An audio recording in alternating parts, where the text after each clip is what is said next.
तो जैसा कि फर्स्ट पार्ट में आपने देखा कि कैसे जैक और नेट्री ने पेंडोरा के साथियों के साथ मिलकर धरती से आए सभी लोगों को हरा दिया और वापस लौटने पर मजबूर कर दिया, और कुछ इस तरह से उन्होंने अपने प्लेनेट को बचा लिया। इस प्लेनेट पर वही लोग रहे जो इसकी भलाई चाहते थे।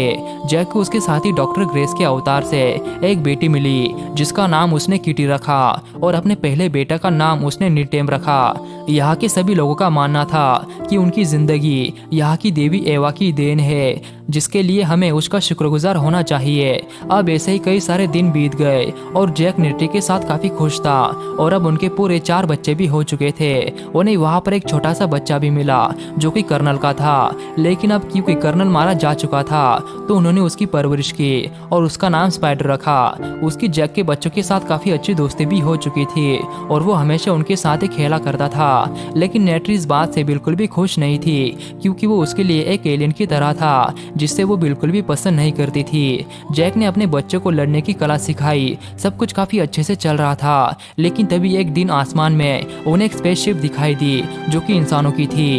इस बार अब इंसान काफी एडवांस हो चुका था और पिछली हार से उन्होंने काफी नई चीजें सीखी थी, जिस वजह से वो उस प्लेनेट पर एक बार फिर से हमला कर देते हैं और सब कुछ तबाह करने लगते हैं। वही लैब में हम एक अवतार को जागते हुए देखते हैं जो कि और किसी का नहीं बल्कि उसी कर्नल का था जो पहले पार्ट में नेट्री के हाथों मारा गया था। उसके अंदर एक चिप डाली गई थी और अब उसका सिर्फ एक ही मकसद था कि जैक और नेट्री को पकड़ना, जो आए दिन पेंडोरा के नाविक के साथ मिलकर वहाँ के लोगों के कामों में बाधा डाल रहे थे। और आज भी जैक अपने साथियों के साथ इंसानों की हथियार से भरी एक ट्रेन पे हमला करके उसे लूट लेते हैं। वहीं पर हम जैक के दोनों बेटों को भी देखते हैं जो जैक की ही तरह काम करना चाहते थे, इसलिए वो भी उस ट्रेन को लूटने चले गए। लेकिन एक हवाई हमले की वजह से निटेम घायल हो गया पर उसे कुछ नहीं हुआ और जैक उसे सही सलामत घर लेकर आया। अब आगे हम देखते हैं कि कई सारे नाविक गुफाओं के अंदर रहने लगे थे क्योंकि इंसानों ने वहां आकर उनके घरों को तबाह कर दिया था। वहां पर जैक अपने बच्चों को काफी डांट लगाता है क्योंकि उसके मना करने पर भी वो उसके पीछे चले गए। इधर कर्नल और उसके साथी अवतार एक बेस पर पहुंचते हैं जहाँ की जनरल उन्हें बताती है कि जैक आए दिन उनके लिए मुसीबत बनते जा रहा है, तो अगर हमें पेंडोरा को इंसानों के रहने लायक बनाना है तो हमें जैक को पकड़ना होगा, जिसके लिए वो सभी काफी दिनों से मेहनत भी कर रहे थे। फिर जब कर्नल अपने साथियों के साथ जंगल में जाता है तो तभी उन्हें वहाँ पर जैक के बच्चे दिखाई देते हैं जिन्हें वो बंदी बना लेते हैं। लेकिन तभी जैक और नेट्री वहां पर पहुंच जाते हैं जो चुपके से उनके ऊपर हमला करने लगते हैं और बड़े ही चालाकी से अपने बच्चों को छुड़ाने में कामयाब हो जाते हैं। लेकिन वो स्पाइडर को बचा नहीं पाते और कर्नल उसे अपने साथ लेकर चला जाता है और उसे इस बात का भी पता चल चुका था कि स्पाइडर उसका ही बेटा है। अब जैक इस जगह को छोड़ना चाहता था क्योंकि उसे इस बात का डर था कि कहीं स्पाइडर उन्हें इस जगह के बारे में ना बता दे, तो वो अपने कबीले का मुखिया किसी और को बनाकर वहां से दूर किसी नए टापू की तलाश में चला जाता है।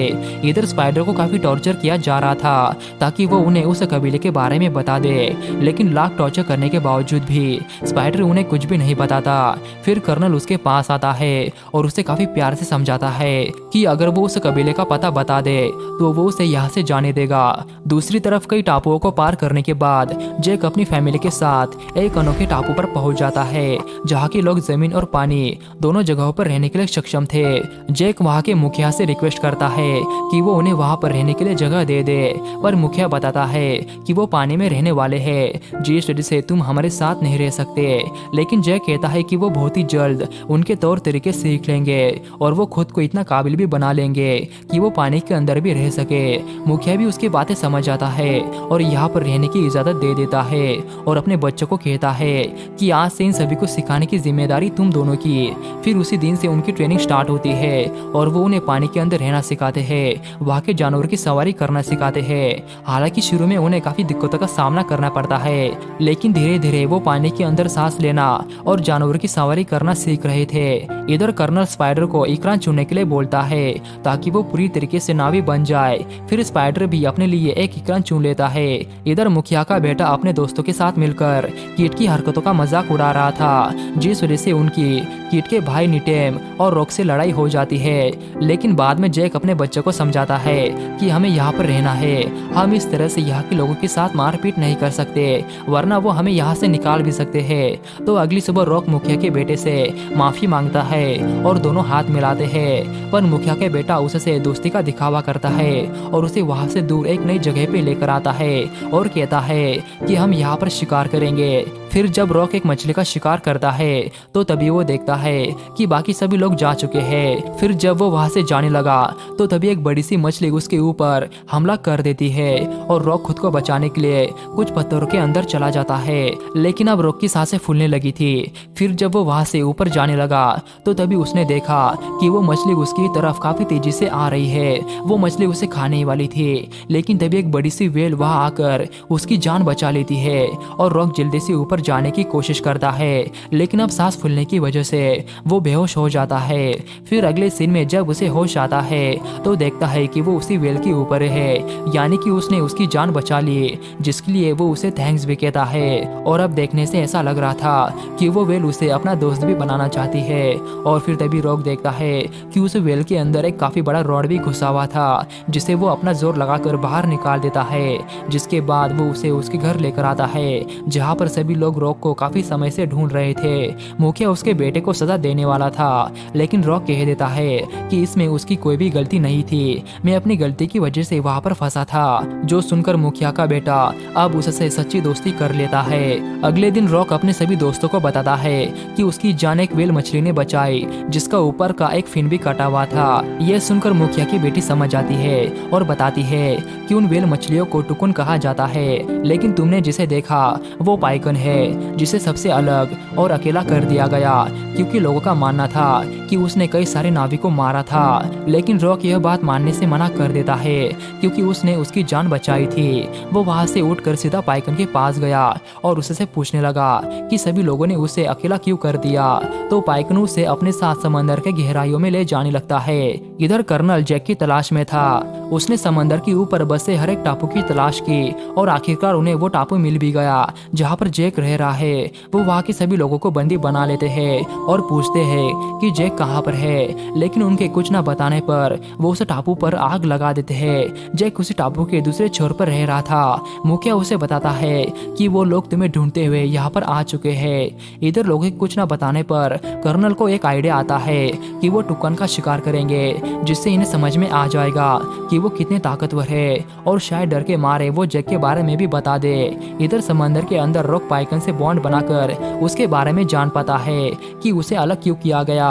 रॉक देखता है कि कई सारे हंटर्स ने उनके ऊपर हमला कर दिया था, जिसमें कई सारे नावी और टुकुन मारे गए और सब लोग उसे ही किलर समझने लगे।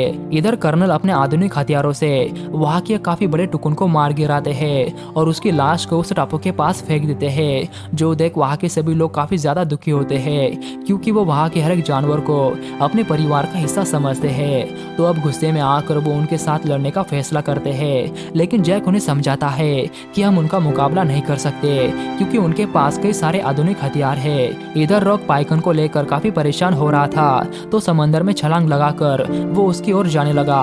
हालांकि उसके भाई बहन उसे वहां जाने से रोक रहे थे, लेकिन वो उनकी बात नहीं सुनता, जिस वजह से उनको भी उसके पीछे पीछे आना पड़ा। वहां पहुंचकर वो देखते हैं कि पाइकन को एक तीर लगा हुआ है, जिसे वो निकालने की कोशिश करने लगते हैं, पर तभी वो देखते हैं कि हंटर्स की शिप उनकी ओर काफी तेजी से आ रही है। तो रॉक जल्दी से अपने डैड को यह बात बता देता है। तो जैक अपनी सेना के साथ उन हंटर्स का मुकाबला करने के लिए निकल जाता है। काफी मेहनत के बाद वो उस तीर को निकाल पाते हैं, पर अब वो हंटर उनके पीछे पड़ चुके थे। वह उनसे बचने की काफी कोशिश करते हैं, पर यहाँ वहाँ भागने के बावजूद भी वो उनके ट्रैप में फंस जाते हैं और उन्हें शिप के ऊपर लाया जाता है, जहाँ उन्हें बंदी बनाकर कर्नल जैक को अपने पास आने को कहता है। फिर जब जैक अकेला उनकी शिप की ओर बढ़ने लगा, तो तभी अचानक से पाइकन ने उनकी शिप के ऊपर हमला कर दिया और वहाँ पर तोड़फोड़ मचा दी, जिससे इन सभी को भी उनके ऊपर हमला करने का मौका मिल जाता है और सभी को एक एक करके मारने लगते हैं। और नेट्रिब्यू ने काफी अच्छा सबक सिखा रही थी और उन्होंने अपने बच्चों को भी छुड़ा लिया था, लेकिन किटी उनके हाथों फंस जाती है और शिप भी काफी तेजी से डूब रहा था।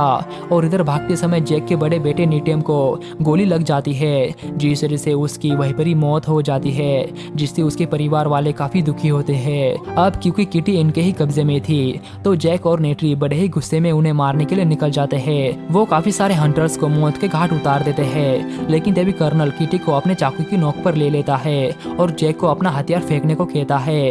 पर तभी नेट्री भी स्पाइडर को जान से मारने की धमकी देती है, जिससे डरकर कर्नल किटी को छोड़ देता है। अब वो सभी वहां से निकलने ही वाले थे कि तभी वो शिप पानी में डूबने लगा, जिससे वो सभी वहीं पर ही फंस गए। हालांकि जैक तो कर्नल को मारने में कामयाब हो जाता है, पर अब उसकी सांसें फूलने लगी थी और उसे वहां से बाहर निकलने का कोई भी रास्ता दिखाई नहीं दे रहा था। और वही दूसरी तरफ नेट्री भी अपनी छोटी बेटी के साथ उसी शिप में फंसी हुई थी, क्योंकि उसे भी बाहर जाने का कोई भी रास्ता नहीं मिल रहा था। लेकिन तभी उसके पास किटी आती है जो उसे बाहर जाने का रास्ता दिखाती है, और वही जैक को भी उसका बेटा रॉक बाहर लेकर आता है।